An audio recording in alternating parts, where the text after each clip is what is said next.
Good morning and welcome to this week's episode of the Last Night's Game podcast. I'm your host, Amy Butchon-Siegfried, and delighted to have you here with us as we talk about Memorial Day weekend, which might quietly be one of the best sports weekends of the entire year.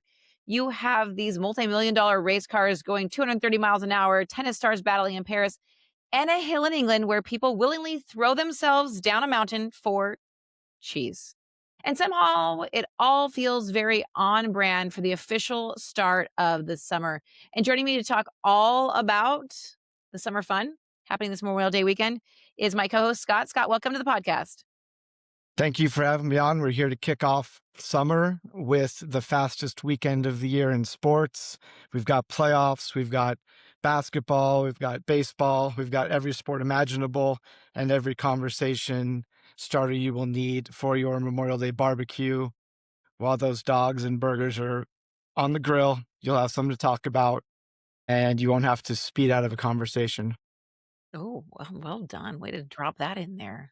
That was clever. I told you were good on your toes.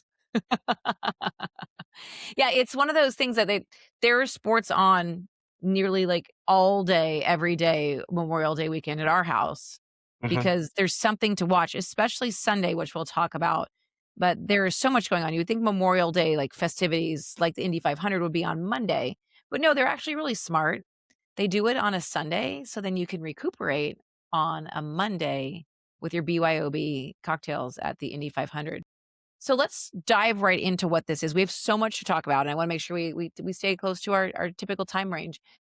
Fire up a sports fan this week. What are we going to talk about? Memorial Day weekend racing, RIP to the Memorial Day of the past. Tell me about why we're RIPing Memorial Day of the past. At least in the racing world, we are. Okay. Okay. Tell me It's about this. with great sadness that we will not wake up Sunday morning to the beautiful scenery of the Monaco GP with the yachts and the celebrities and um, people throwing football passes like Tom Brady across yachts to drivers. It will not be happening this year as they have changed the schedule for sustainability because everyone cares about Mother Nature in racing. We're trying to be more sustainable because they would have gone from Miami. Was that the last GP? Yes, Miami to Monaco and then back. So now they're going to yes, Canada, which I hear is actually the Monaco of North America. yes, Yeah. yes, it is. Many people have said that. North America typically, I mean, it's from what crowd wise, it's more of a rowdy crowd. You're going to get these hockey fans that are going to go to F1 and probably going to drink all day. Usually, I think we get some animals in the frame on the course with squirrels and stuff running across One does. because they're Canadians. Rather than yachts, we'll have hockey fans and wild And animals. squirrels, maybe some Yes, moose. yeah. So Okay. typically we would have gone Monaco, Indy, then Coca-Cola 500 on that Sunday, the fastest day of the year. We're still doing all three races, but not quite as extensively from our couch, at Well, least. do you know what I just discovered? That the Canadian Please. Grand Prix, it is in Montreal, but it's Oh, on Notre Dame Island, according to my oh, Google search. So there you go. Now I like the Canadian Grand Prix. all roads lead back to Notre Dame and the Fighting Irish here. I That's mean, what we this is do. really how That's this what is we how do we here. go. Yes. So, okay, we start the day with the Canadian. I'm looking up the start time for it. Uh, I believe it's going to probably rival the Indy 500, give or take that's sometimes. interesting. That's a bold move, Batman. Oh, It no, is. 4 PM. So actually, it'll probably be maybe right in that little window between the 2 potentially. Yes. When potentially some drivers are flying from Indy to the Coca-Cola 600 to attempt to complete the double-double. The double double. Okay, so let's start off with the Indy 500, and Mhm. that is the greatest spectacle in racing is what it's called. And I was actually just in Indianapolis, and there are race cars all over the airport. There are shops set up with all the swag. Like this is the Super Bowl for Indianapolis. This is their spectacle. This is the biggest thing in the Mhm. world. You have had the joy of going.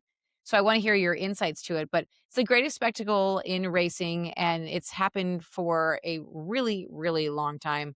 and we're drinking milk, and we're bringing our own you get to bring your own coolers because it's like 300,000 people that they cram into the speedway. Yes, it's just absolute chaos within that racetrack because it is so large that you can fit 300,000 people. You can fit an EDC concert. You can fit a golf course.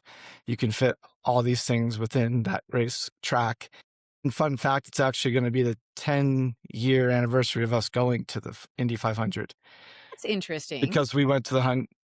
100th running, which was at the time I think the biggest, but then it keeps getting bigger and bigger. So now, for those who don't live in Indy, if it doesn't sell out, they won't show the race on TV in that immediate area. But for the second year in a row, it has sold out. So now they will lift the blackout, so people around the state of Indiana can watch it. Isn't that interesting that they would block out Indianapolis? Like, why would you do that to the people of Indy? Maybe that's why So they all have force them season to go to tickets. the race. Yeah, Yeah, they make I them go guess to the that's race. I mean, that makes sense, I suppose, because everyone I know who has family or they've had 7 season tickets for 70 years type of thing. It's, Indianapolis Motor Speedway is also known as the Brickyard, and there's this tradition to start before the race that the drivers kiss the bricks that have since been they were the traditional racetrack at once upon a time, Yes. and, I mean, we cannot confirm or deny that that is where COVID started, but, I mean, in theory. And that, yeah, and that's like the original star lines. That's a tradition. Um, I think those bricks have some immunity to a lot of things, so I don't think that we're going to blame them. It's just it's such like, there's such interesting traditions around this Uh-huh. because, like you said, the snake pit, which is the middle of the racetrack, which is massive, massive, Yes, massive, does an EDM concert, yes, and and during the so race, and you could go to the EDM concert and have no idea there's a race, or go to the race and have no idea there's an EDM concert. So, and I know friends who have gone to the Indy 500, but only to the concert, not yeah, to the actual scenario, the actual race itself. and have no idea who even won, other than music. And what I also think is really interesting for this, I guess we should talk about the size of the racetrack before I dive into this. Yes, So the racetrack itself obviously has the snake pit, but it also includes a golf course. It can yes, fit if you put these all um, inside the speedway. You could fit Churchill Downs, which is where the Kentucky Derby is, Yankee Stadium, Rose Bowl Stadium, Vatican City, the Taj Mahal, and the White House, Liberty Island, and the Roman Colosseum could all fit simultaneously in the speedway. So that just gives you the concept of like how how big? big this track is. Mhm. And as a spectator, you're almost better watching it on TV because I'm imagining you were there. Like it's so large you can't see but your little slice of it. Yes, I agree. It's probably better on TV, but if you have the chance to go, you have to go just to experience. I think Sure. that's like the greatest. That's like the bucket list of everyone. But you're probably only going to see your corner that you're sitting in. You can't see across the track to see what's going on. So you're watching one corner or the straightaway, or you've got the old timers probably have the wearing Earpieces. the earpieces, listening to the radio call or whatever. So legendary people watching, not great for watching all the cars at all times. You know where I went, this in Indianapolis staple that you guys talked about when you went 10 years ago. I did it for your Yes, 10-year anniversary, clearly. thank you. I just went to St. Elmo's, which is a steakhouse that is known for their irresistibly hot shrimp cocktail, sauce. And Yes. so, it will light you up. Yeah, it's, you have to go. I think they require straight from the airport to the restaurant, I think Yeah. is what I stayed happens. next door, so how about that? Could you smell the sauce from your room? People's nose hairs burning? Yeah. No. Unfortunately or fortunately, maybe that was what that smell was. There you go. That actually might have been it. So, I mean, just in honor of your 10th anniversary of that. Um, but talk about Indy, the one Thank thing you for your service. of course, of course. I do think one of the other things that's really interesting because we go to these sporting events where we're spending $40 on a cocktail or $20 on a cocktail. A beer is $10, well, probably more like 15 or 20. But you're spending all this money. There are so many people there that they actually do BYOB into the speedway because they physically cannot serve that many people. So it is BYOB. And you're gonna see some of the most creative BYOBs of all time with makeshift coolers and, whatever else they're bringing in, buckets of wine, anything, and anything goes. There's no rules, just as long as you come and have fun. and drink in the sun in 100-degree weather for 4 hours. You should be good to go. That sounds really lovely. Now Yeah. speaking of drinking in the sun for 4 hours, so there are racers who are trying to do what they call was a double? Yeah. A double, so they'll race in the Indy 500, Hmm.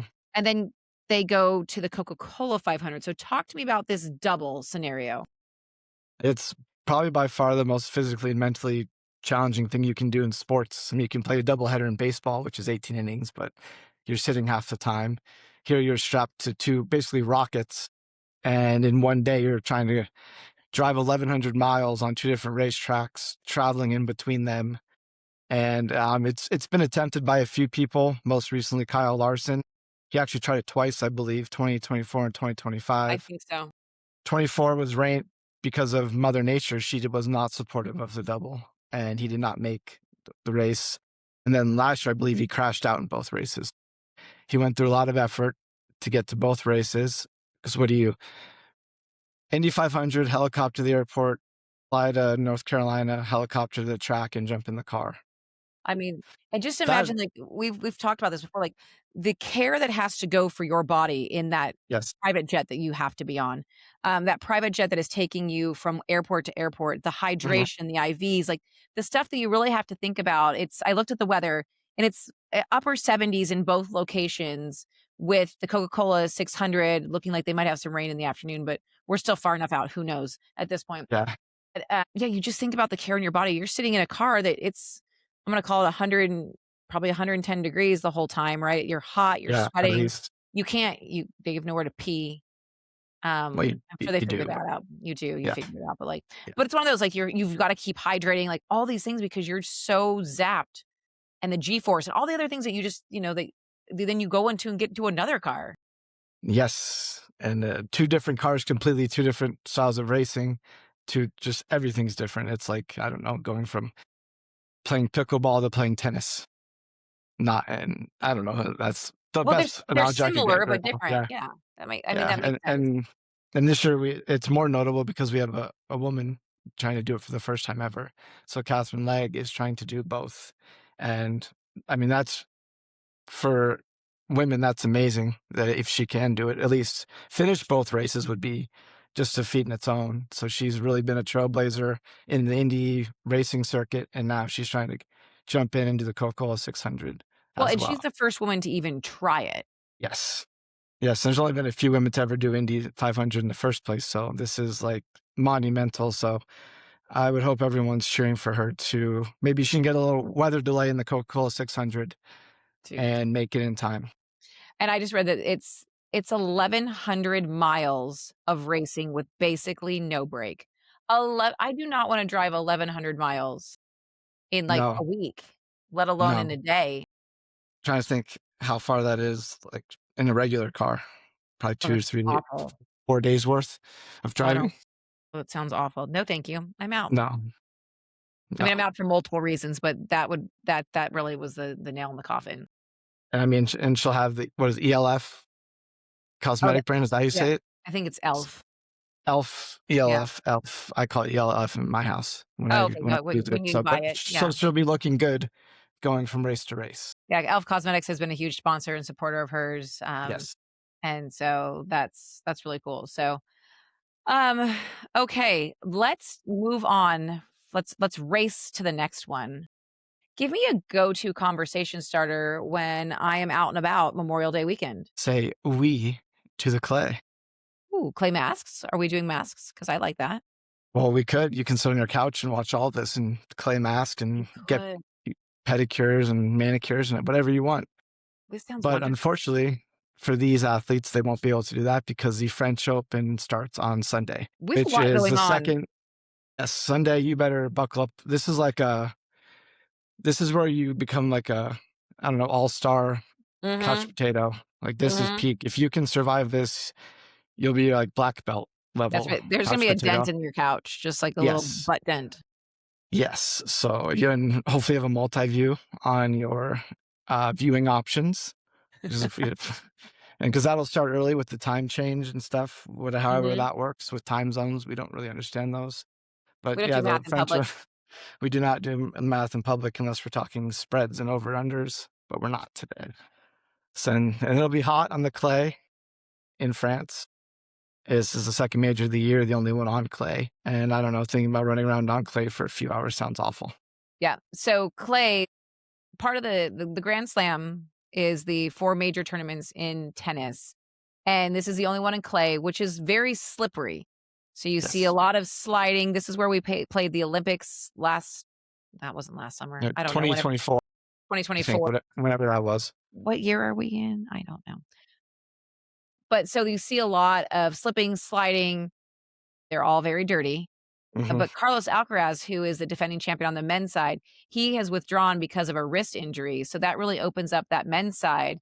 Um, Novak Djokovic, he's a phenomenal clay player. Hmm. But then we have Yannick Sinner on the men's side, who is also the current number 1 player in the world. So it'll be interesting. Yeah, like we spoke about on our tennis podcast not too long ago. If you don't play, you're not getting paid. So, like, to lose. And I know ticket sales are probably going to take a hit with Carlos being out as Mhm. well. So he's missing out on all that revenue, although I know he's probably pretty financially set, but that's a big hit for him to not have Sure. to miss this, knowing how dominant he is. And that opens up, pretty much opens its Yannick's tournament to lose at this point. Yeah. Well, it's interesting. Speaking of money, though, the French Open has increased their prize money now. Their prize pool is up Hmm. to 71 million. And then but they've really increased that in the first round losers. They've really benefited the people at the Yes. bottom. And if Yes. you've missed our Tennis 101 podcast, go back by one that was last week. So tune in for that to talk about Yeah. scoring and all about the world of tennis. We'll explain that to you there. But the first round losers are leaving with a little over $100,000, which we've talked about. They have an entire team of people that they have to pay. They have so much, travel. They're constantly on the road. So little extra money is probably very, very welcome. Yeah. I would take it for one round of tennis. I would probably take that as well. And there's people that probably, knowing this is like the only big tournament on clay, probably don't necessarily even, put too much strategy or thought into playing in it. So at least they'll get a chance to play. And then if they're better on grass, they go to prepare for Wimbledon. Or you want to lose, you throw the match and have a nice Paris vacation. That also sounds lovely. We also have on the women's side, Coco Gauff won last year, American tennis player. She's ranked number 4 at this moment, and she beat Ariana Sabalenka last year.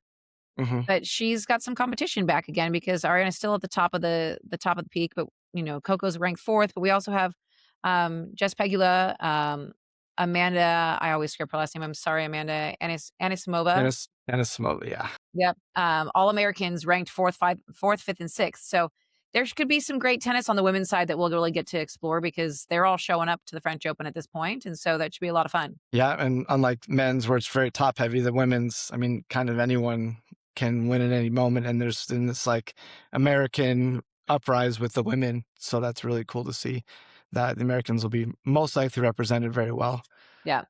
Now, in this whole tournament. yeah, I agree. And moving on to the next one though, like if you don't have a team to cheer for, you're not here for racing, you may not be here for tennis. If you don't have a team to cheer for, who are you cheering for this weekend? If your long weekend plans don't involve risking your life for dairy, are you even trying? No. No, No, dairy is a not. requirement. No. Dairy is a requirement. Winners drink milk. Winners run down hills chasing cheese. Okay, So if let's that's talk not about if that's not on your weekend plans, I don't know what you're doing. my favorite one we're going to talk about today. Cooper's Hill cheese rolling in England. Let's talk about cheese rolling. I think it's kind of self-explanatory. I don't know why anyone's doing this, but I guess it's probably on a bucket list of a lot of dairy fanatics. They're going to, over in England, not far from the French Open, we are going to roll an 8-pound wheel of cheese down a hill that can probably get up to like 70 miles an hour. And basically, it's just a brawl to get to the bottom first. So this hill is legitimately steep. If Uh-huh. you just need to either cringe or laugh or I don't know, go on YouTube and look at the Cooper's Hill cheese rolling Hmm. highlights. These are people that are just eating it, going down this hill as fast as they can. I looked at some techniques because I thought, well, this is Oh, interesting. I would like to see some are you tips. training? Are No, you I'm in not it? training. Is this breaking news? I'm not built for this.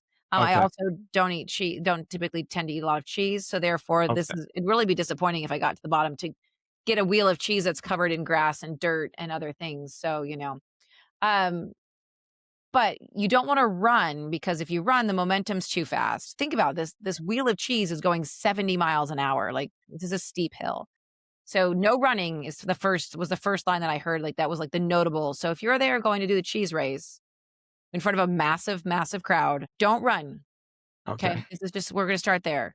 And, I mean, some of these videos I was watching, the injuries are pretty gruesome, I and the imagine there's ambulances can't get through because of big crowds, like, it's a remote area, it's not like this is in, like, right outside of London or in London, this is a remote area, and this town is known for this, like, or this village, this was their tradition, and it's turned into this, like, YouTube internet sensation of people eating it, rolling down, no pun intended, eating it, rolling down the hill for cheese. I guess somebody's got to do it. I can't even. I barely can walk downstairs without getting worried. So if you want to do this, go for it. And everyone's going to see you on the internet, and you're going to probably be some kind of blooper for the rest of your life.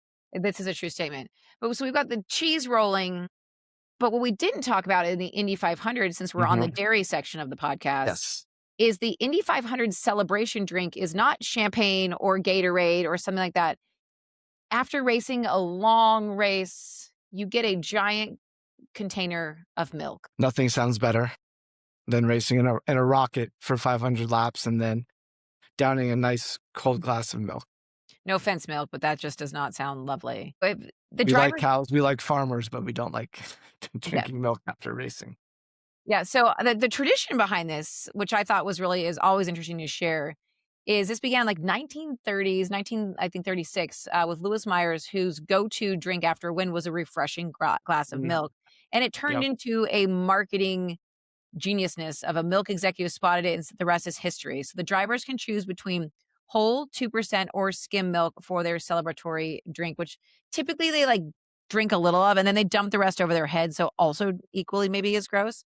But chocolate is not an option, which I do not agree with. Boo. Boo. We're not having almond milk as an option. So we're just all dairy all day on Sunday. And we've got some breaking news this year. Mm. There's no skim milk that has been No one chosen. picks skim milk. No. Well, they're hardcore this year. Yeah. Out of the 33 drivers, 29 chose whole milk, while four Mm. selected 2%. So skim milk, no one's going for it. Maybe it's bad luck. I don't know the statistics on the milk winning options. Well, we did see this that 2 people who picked skim milk last year have opted into whole milk. They've just basically gone to the other end of the spectrum. Yeah, you got to change things up. If something's not working, it's the milk's fault. It's the milk's So fault, so you might as well change it up. Um, there's just so much going on this weekend, and then we roll into this, we'll cover this on our way out, but it's a massive sports calendar coming up, and we're really you said we're kicking off to the summer where we have the World Cup, but just, like, the week or 2 weeks, some of these are 2 weeks, but, like, the week after the race and you're drinking your milk and your dairy, so while you're recovering from your dairy overload, you can watch the National Spelling Bee, the Stanley Cup Finals, the fuck yeah. women's puck yeah, the Women's College World Series, and then we have the NBA Finals around the corner. Yeah, it's jam packed and you mix in MLB season, WNBA season. This is like I guess this is peak couch potatoes It kind is, of we situation. It's too hot to go outside. that's true. So hang Might out. as well embrace it. Yeah, it used to be October was this incredibly well, it still is an incredibly busy month, It is, but, yes. there's really a lot going on. I think we have NWSL as well, like, That's true. there's a lot going on, so if you want to learn more about the world of sports, of course, follow us on social and Instagram, especially TikTok, all the things. Go enjoy our Fernando Mendoza video that has been killing it out there as well. Um, but there's just so much going on, so keep in touch with us on that because we will keep you out of trouble, and is there anything else you wanna share before we go out? Real quick, the French Open does not like technology. That's right. This is it's going to be obviously going to be big controversy. All the other the major tournaments, they use Hawkeye, which is used to call in and out on the lines, but French Open does not believe in it, and they still use humans, which is silly. And So there's no replay on the where the ball goes in and out. They depend on where the spot is on the court to see if the ball's in or out. And we've had a lot of controversy with, major match points and very pivotal points where Hawkeye could easily have identified it, but we're relying on humans, which sometimes isn't great. So there you have it. The French make great bread, maybe don't have the best No, umpires. no. And there you go. Yes. Well, thank you for joining us. Whether you're spending your Memorial Day weekend at a barbecue, by the pool, or pretending you suddenly understand racing or tennis strategy, you now officially have enough sports knowledge to survive the group chat. And that's the sports news you'll want to spill.